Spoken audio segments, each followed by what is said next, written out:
Dr. Elizabeth Reif-Snyder is the Nancy Melvin Professor of Pediatric Nursing and Research Faculty in the Edson College of Nursing and Health Innovation at Arizona State University. Her research focuses on public health and nursing interventions to improve the nutrition and growth of pregnant women, infants, toddlers, and preschoolers, especially regarding breastfeeding and prevention of failure to thrive and overweight and obesity. So we're here to discuss your publication in Academic Pediatrics. It's titled Calories, Caffeine, and the Onset of Obesity in Young Children. Could you provide some background about the research study itself, including who participated and how the research was conducted? I'm happy to do that. This was an NIH-funded study that lasted for 6 years. What we did is we recruited Latina moms who were pregnant from the WIC program, and the WIC stands for Special Supplemental Nutrition Program in Women, Infants, and Children.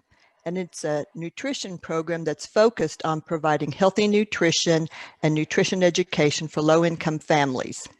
The goal of our study was to prevent the onset of obesity. We wanted to start it before the children were even born so that the moms would know how to feed their children and provide good parenting.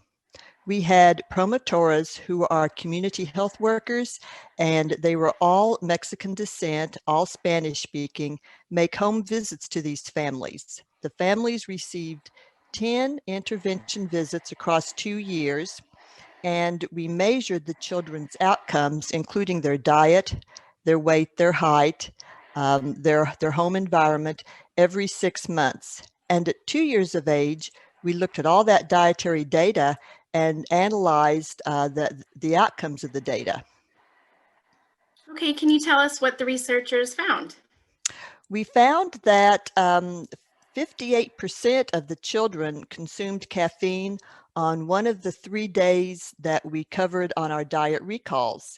And the children that had more caffeine also had more calories and more sugar associated with the caffeine, and they took in less protein, fiber, and dairy on those days that they had caffeine.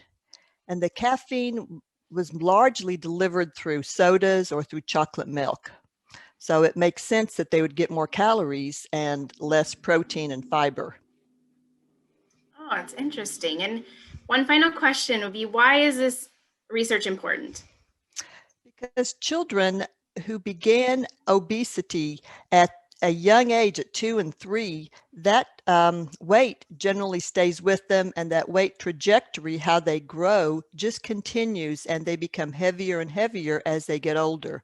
And that's not what children are supposed to do. Their height is always supposed to match their weight, and they're supposed to grow up fairly lean. And because we know it's usually when we're adults that we become heavier, but children, if they start off too heavy, it just really propels them to becoming obese as adults.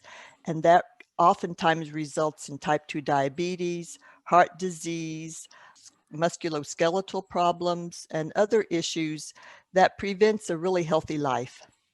Well, thank you for taking the time to discuss this project and publication. If you're watching and you'd like to view the research infographic or learn more about the publication itself, you can visit ASU's Center for Health Promotion and Disease Prevention website at chpdp.asu.edu. Thank you.